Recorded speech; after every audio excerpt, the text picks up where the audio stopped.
በሰውነታችን ውስጥ ያለ አንዳች እረፍት ከ500 በላይ የተለያዩ ስራዎችን የሚያከናውነውንና ያለ እርሱ ህይወት መቀጠል የማይችል አንድ ትልቅ አካል አለ፣ ጉበት። ነገር ግን አሁን በዚህ ሰዓት እርሱ እንኳን ሳያውቁት በስብ እየተከበበና ቀስ በቀስ ስራውን እየቀነሰ ሊሆን ይችላል። የዓለም ጤና ድርጅት ወይም WHO እና በቅርብ የወጡ የህክምና ጥናቶች እንደሚያሳዩት በዓለም ላይ ካሉ አዋቂዎች መካከል ከ25% በላይ የሚሆኑት በዚህ በሽታ እየተያዙ ናቸው። በጣም የሚያስፈራው ደግሞ ከነዚህ ሰዎች ውስጥ 80% የሚሆኑት ጉበታቸው በከፍተኛ ሁኔታ እስኪጎዳ ድረስ ምንም አይነት የህመም ስሜት አያዩ።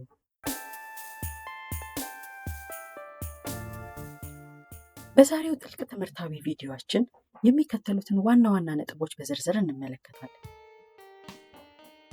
7 ድብቅ የጉበት ስብ ምልክቶች፣ በሽታው ወደ ካንሰር እና ሲሮሲስ ከመቀየሩ በፊት ሂደቱን ለማቆም የሚረዱ ሳይንሳዊ ግኝቶች፣ ጉበትን ሙሉ በሙሉ ከስብ ነፃ ለማድረግ የሚረዱ 4 መፍትሄዎችን እንመለከታለን።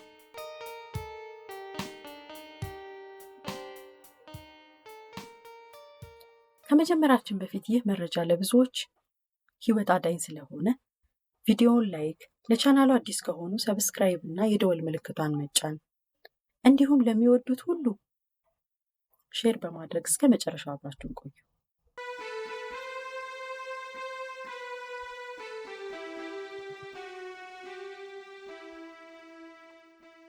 የጉበት ስብ በሽታ ምንድን ነው? በተፈጥሮ ማንኛውም ጤናማ ጉበት ውስጥ አነስተኛ መጠን ያለው ስብ ይኖራል።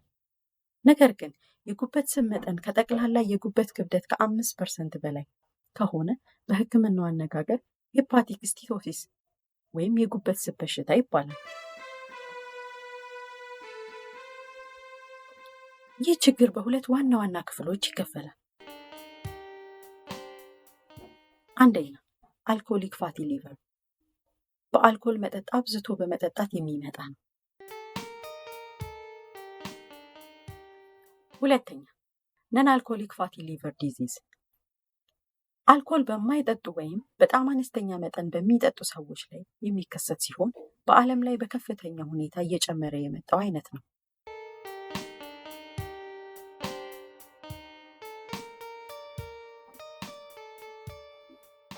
የቅርብ ጊዜ ጥናቶች ላንሴት ጋስትሮኢንትሮሎጂ ኤንድ ሄፓቶሎጂ ምን ይላሉ? የጉበት ስብ በሽታ አሁን ላይ ከልክ ያለፈ የሰውነት ክብደት ባላቸው ሰዎች ላይ ብቻ ሳይሆን መደበኛ ክብደት ባላቸው ሰዎች ላይም በስፋት እየታየ ነው። ምክንያቱም ዋናው ችግር የሰውነት ውጫዊ ወፍራምነት ሳይሆን የኢንሱሊን መቋቋም ወይም ኢንሱሊን ሬዚስታንስ እና የውስጥ አካላት ስብ ወይም ቪሰራል ፋት መከማቸት ነው። ያልታከመ የጉበት ስብ የሚያስከትለው አደጋ። ብዙ ሰዎች የጉበት ስብን እንደ ተራ ነገር ያስባሉ። ነገር ግን የጉበት ስብ ካልታከመ ሂደቱ ለ4 ደረጃዎች ይዳረጋል። ደረጃ 1 ሲምፕል ፋቲ ሊቨር ወይም ስቴቶሲስ። በጉበት ላይ ስብ ብቻ ይከማቻል፣ ነገር ግን ምንም አይነት የቲሹ ጉዳት የለውም። ደረጃ 2 ስቡ በጉበት ህዋሳቶች ላይ እብጠት ወይም ኢንፍላሜሽን እና ቁስለት መፍጠር ይጀምራል። ደረጃ 3 ፊብሮሲስ ቁስለቱ እየበዛ ሲሄድ በጉበት ላይ የቲሹ ጠባሳዎች መፍጠር ይጀምራል።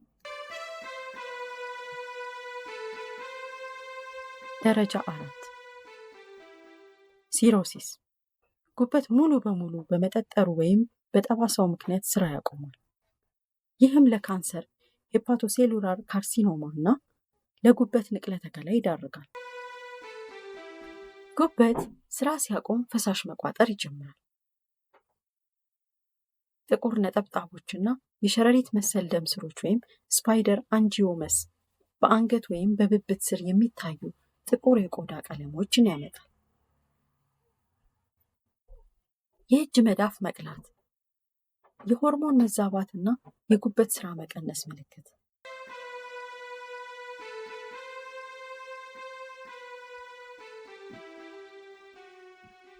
የአስተሳሰብ መደንዘዝ እና የትኩረት ማጣት ወይም ብሬን ፎግ በደም ውስጥ ያሉ መርዞች ወይም ቶክሲንስ ወደ አእምሮ ሲሄዱ የሚፈጠር ነው።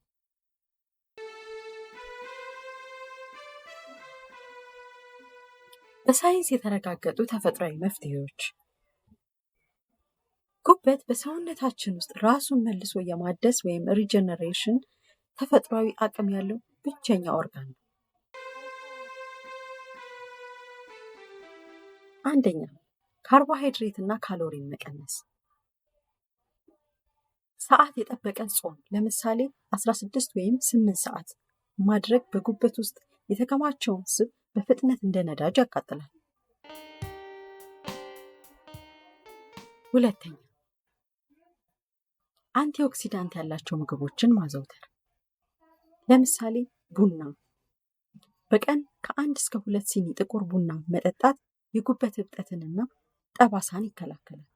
በዚህ አጋጣሚ ስለ ቡና የሰራሁትን ቪዲዮ ካላያችሁት እንድታዩት እየጋበዝኩኝ፣ አረንጓዴ ቅጠላቅጠሎችንና ነጭ ሽንኩርትን መመገብ።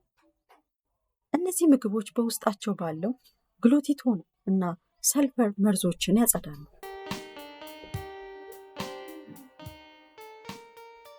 ሶስተኛ፣ ሳምንታዊ እንቅስቃሴዎች። በቀን ለ30 ደቂቃ በሳምንት 150 ደቂቃ የሚደረግ ፈጣን እርምጃ በጉበት ውስጥ ያለውን ስብ ከ20 እስከ 30% ይቀንሳል።